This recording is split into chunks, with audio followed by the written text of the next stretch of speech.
سقراط کا نام آپ نے سن رکھا ہوگا۔ سقراط یونان کی سرزمین پر ایک نامور حکیم، یونان کی سرزمین پر ایک نامور حکیم، دانش مند اور فلسفی تھا سقراط، اور بڑے بڑے لوگ اس کے شاگرد تھے۔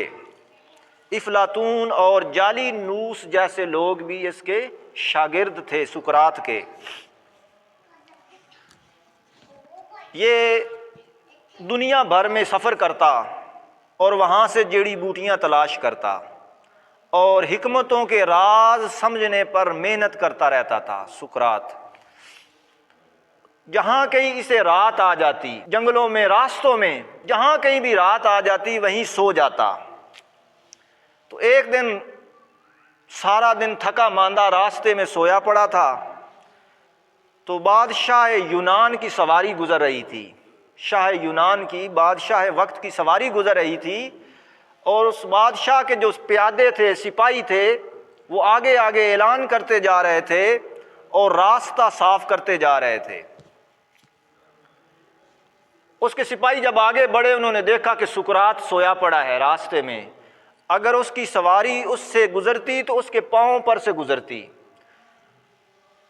وہ گئے تو انہوں نے دیکھا سقراط ہے، وہ اس کے نام سے واقف تھے، اس کے کام سے واقف تھے اور اس کی عظمت سے واقف تھے، اس لیے انہوں نے جھجک محسوس کی سپاہیوں نے اور اس کو جگایا نہیں۔ اتنے میں بادشاہ کی سواری بھی پہنچ گئی۔ بادشاہ نے جب دیکھا، اس نے کہا کہ یہ کون ہے گستاخ جو ہمارے راستے میں سویا پڑا ہے اور ہماری سواری کو اس نے روک دیا ہے۔ وہ سواری سے نیچے آیا اور وہ اپنے پاؤں زمین پر زور زور سے مارتا ہوا اس کے پاس گیا، زمین پر زور زور سے اپنے پاؤں پٹختا ہوا اس کے پاس گیا، اور سقراط کو اس نے اپنے ٹانگ سے ٹھوکر ماری اور اس کو جگا دیا۔ بادشاہ نے اس کو جگا دیا، وہ اٹھ گیا۔ اس نے کہا، کئی دنوں سے تھکا ماندہ تھا، نیند کا غلبہ تھا، آنکھیں ملنے لگ گیا۔ بادشاہ نے کہا کہ تو اٹھتا نہیں ہے؟ اس نے کہا کہ اٹھ تو گیا ہوں۔ بادشاہ نے کہا کہ تو مجھے جانتا نہیں ہے، تو مجھے پہچانتا نہیں ہے۔ اس نے کہا کہ کچھ پہچاننے کی کوشش کر رہا ہوں، جاننے کی کوشش کر رہا ہوں۔ اس نے کہا نہیں، تو مجھے جانتا نہیں ہے۔ اس نے کہا ہاں، مجھے اب تھوڑا سا پتہ تو چل گیا ہے کہ تم کوئی جنگل کے درندے نظر آتے ہو،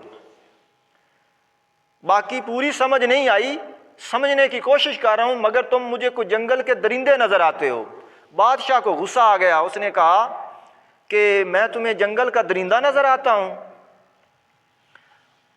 اس نے کہا کہ درندوں کی عادت ہوتی ہے کہ وہ زمین پر پاؤں مارتے ہوئے چلتے ہیں، زور زور سے اپنے پاؤں زمین پر مارتے ہوئے چلتے ہیں اور دھول اور گرد اڑاتے ہوئے چلتے ہیں، گرد کو اڑاتے ہوئے چلتے ہیں، اور راستے میں اگر کوئی شے آ جائے، کوئی حقیر سی شے آ جائے، چھوٹی موٹی چیز آ جائے تو اس کو ٹھوکر مار دیتے ہیں۔ یہ درندوں کی نشانی ہوتی ہے۔ تو یہ تین کام آپ نے کیے ہیں، اس سے پتہ تو یہی چلتا ہے، اندازہ یہی ہوتا ہے کہ تم کوئی جنگل کے درندے ہو۔ بادشاہ کو غصہ آ گیا، اس نے کہا، بادشاہ نے کہا کہ تو مجھے دیکھتا نہیں ہے؟ یہ میرے سر کے اوپر شاہی تاج ہے اور میرے جسم کے اوپر یہ زرگ برگ لباس ہے، اور یہ میرے سپاہی اتنا جاہو جلال، اتنا لشکر، اور میرے سپاہیوں کے اوپر زرگ برگ لباس، اور یہ ساری افواج، اس کو تو دیکھ نہیں رہا؟ یہ میری نشانیاں ہیں اور یہ میری ساری خوبیاں ہیں۔ اس نے کہا کہ یہ تمہاری اپنی خوبیاں تو نہیں ہیں، یہ تمہاری اپنی خوبیاں تو نہیں ہیں، کوئی اپنی خوبی گنواؤ۔ یہ جو تاج تیرے سر کے اوپر ہے، تاج، یہ تو تاج کی خوبی ہے کہ تیرے سر پر ہے تو تو بادشاہ ہے، کل کسی اور کے سر پر ہوگا وہ بادشاہ ہو جائے گا۔ یہ تو پھر تاج کی خوبی ہوئی نا، تمہاری خوبی تو نہ ہوئی۔ تو میں نے کہا ہے کہ کوئی اپنی خوبی بتاؤ، کوئی اپنا کمال بتاؤ، تاکہ مجھے اندازہ ہو کہ تمہارا یہ مقام ہے۔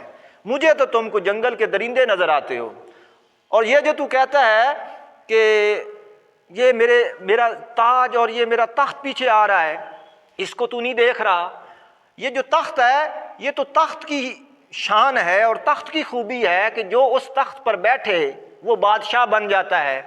آج تو اس تخت پر بیٹھا ہے تو تو بادشاہ ہے، کل کوئی اور حملہ کر دے گا، اور بادشاہ حملہ کر دے گا، تخت چھین لے گا تو وہ تخت اس کے پاس چلا جائے گا تو تو زمین پر آ جائے گا۔ تو یہ تو تخت کی خوبی ہوئی نا، تمہاری اپنی خوبی تو نہ ہوئی۔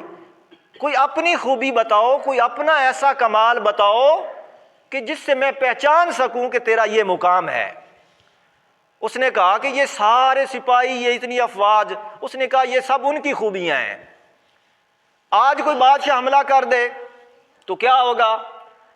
وہ سلطنت، یہ بادشاہ، یہ پورے سپاہی، یہ پورا جاہ و جلال، یہ لشکر اس کے پاس چلا جائے گا اور تم زمین پر آ جاؤ گے، وہ بادشاہ بن جائے گا۔ تو یہ تو ساری ان کی خوبیاں، کوئی اپنی خوبی بتاؤ، اپنا کمال بتاؤ، کوئی اپنی ایسی کوئی بات بتاؤ جس سے مجھے پتا چلے کہ تمہارا کیا مقام ہے۔ کوئی اپنا مقام بتاؤ، کوئی ایسا کمال جو ہمیشہ تمہارے ساتھ رہے۔ اپنا کوئی ایسا کمال بتاؤ جو ہمیشہ تمہارے ساتھ رہے، جیتے جی بھی اور مرتے دم بھی، مرتے دم تک تو وہ تمہارا ساتھ رہے۔ ایسی کوئی خوبی، ایسا کوئی کمال بتاؤ جو جیتے جی بھی تمہارے ساتھ رہے اور مرتے دم، اور یہاں تک کہ مرنے کے بعد بھی وہ تمہارے ساتھ رہے، وہ آپ کو چھوڑے نہ، کوئی آپ سے چھین کر نہ لے جائے۔ یہ بادشاہت ہے۔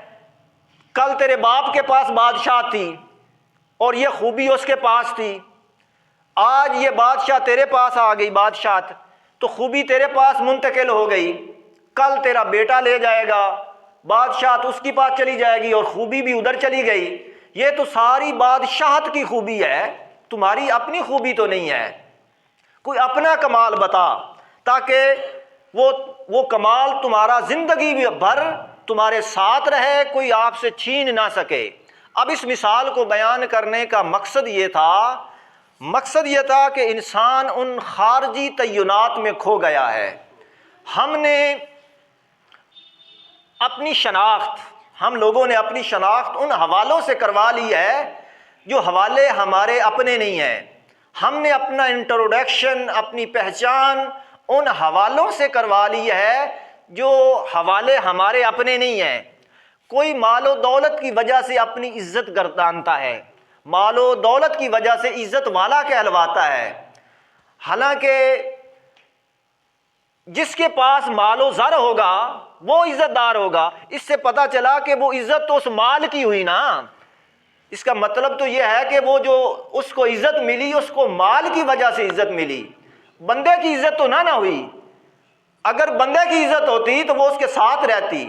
یہ جو مال و زر کی وجہ سے لوگ اپنی عزت گردانتے ہیں اور عزت والے کہلواتے ہیں، یہ تو اس مال کی عزت ہے۔ آج اس کے پاس ہے تو عزت دار ہے، نہیں ہے تو پھر کیا ہے، نیچ درجے کا آدمی ہے۔ تو بادشاہ کو اس نے کہا کہ کوئی اپنی کوئی بات بتاؤ، اپنی کوئی خواہش بتاؤ، اپنا کوئی ایسی خوبی بتاؤ جو ہمیشہ آپ کے ساتھ رہے، مرتے دم اور مرنے کے بعد بھی تمہارے ساتھ رہے۔ یعنی کوئی انسان میں ایک ایسی خوبی ہونی چاہیے کہ کوئی اسے چھین نہ سکے، مرنے کے بعد یہاں تک کہ قبر میں بھی اس کے ساتھ جائے، کوئی اس کے ہاتھوں سے اتار نہ لے، مرتے وقت اس کے ہاتھوں سے نکال نہ لے، اس کے کانوں سے اتار نہ لے اور اس کی جیبوں سے نکال نہ لے، بلکہ مرتے دم کوئی اس سے چھین نہ سکے۔ ایسا کمال انسان کے اندر ہونا چاہیے۔ کسی نے کہا کہ اے بندے، اپنے اندر ایسا علم پیدا کر کہ کوئی تجھ سے چھین نہ سکے۔ نحو کے ایک امام گزرے ہیں، نحو کے بہت بڑے امام تھے، تو جب ان کے اساتذہ پڑھاتے تو وہ نوٹ کر لیتا تھا۔ سیبویہ اس کا نام تھا، نحو کا امام تھا۔ جب اساتذہ پڑھاتے وہ نوٹ کر لیتا، اپنی کاپیوں کے اوپر اور رجسٹروں کے اوپر وہ نوٹ کر لیتا۔ اس نے ایک کاغذوں کا ایک پلندہ بنایا ہوا تھا، جو بھی استاد پڑھاتے اس کو وہ نوٹ کر لیتا، اور جہاں کہیں بھی وہ جاتا اس کا وہ جو علم اس کی کتابوں پر، اس کی کاپیوں پر لکھا ہوتا تھا، وہ اس کا اپنے ساتھ رکھتا تھا۔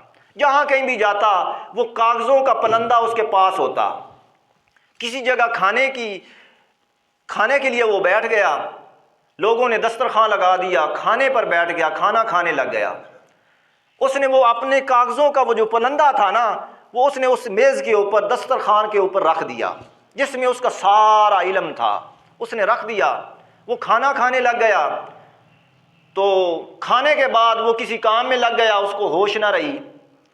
دسترخوان والے آئے، انہوں نے دسترخوان کو لپیٹ دیا، اس میں روٹیوں کے ٹکڑے تھے، بچی ہوئی روٹیاں تھیں، انہوں نے وہ لپیٹ دیا، اس میں وہ اس کا کاغذوں کا جو پلندہ تھا، جو پورا علم تھا، اس کے اندر لپیٹا گیا، اور انہوں نے وہ سارا دسترخوان اٹھا کے ایک طرف رکھ دیا۔ اس میں روٹیوں کے ٹکڑے تھے، بچی ہوئی روٹیاں تھیں، کتے پھر رہے تھے، کتوں نے دیکھا کہ دسترخوان ہے اور دسترخوان میں کچھ روٹیاں ہیں، کتوں نے کیا کیا کہ اس کو منہ میں دبایا اور بھاگ گیا، کتا دسترخوان کو لے کر بھاگ گیا۔ وہ جو سیب وے تھا نا، جس کا وہ سارا علم اس پر پڑا ہوا تھا، اس نے دیکھا، اس نے کہا کہ یہ تو میرا سارا علم لے کر بھاگ گیا ہے، وہ کتے کے پیچھے بھاگ گیا۔ اور کسی نے کہا کہ سقراط تمہیں کیا ہو گیا، کتا ہی ہے نا، کتا ہی ہے نا، ایک دسترخوان کپڑے کا ایک ٹکڑا ہے وہ لے کر بھاگ گیا، چلو نیا لے لیں گے۔ اس نے کہا یہ بات نہیں ہے، وہ صرف کپڑے کا ٹکڑا نہیں تھا، وہ میرا سارا علم کتا اٹھا کے لے گیا ہے، اب میں اس کے پیچھے بھاگوں یا نہ بھاگوں، وہ میرا پورا علم اٹھا کے لے گیا ہے۔ کسی فقیر نے کہا، کوئی فقیر وہاں کھڑا ہوا تھا، اس نے کہا کہ اے سیب وے، وہ علم ہی کیا جو کتا لے کر بھاگ جائے، وہ علم ہی کیا، کوئی اپنے اندر ایسا علم پیدا کر، اے بندے کوئی اپنے اندر ایسا علم پیدا کر کہ کوئی تجھ سے چھین نہ سکے، کوئی لاکھ کوشش بھی کرے کہ تجھ سے وہ علم چھین نہ سکے، ایسا علم اپنے اندر پیدا کر اور ایسی خوبی اپنے اندر پیدا کر کہ مرنے والے جب تو مرگ کے قریب پہنچے، مرنے کے قریب پہنچے، تو کوئی تجھ سے تیری جیبوں سے نکال نہ لے اور تیرے ہاتھوں سے اتار نہ لے، بلکہ وہ ہمیشہ آپ کے ساتھ رہے اور قبر میں بھی تمہارے ساتھ جائے۔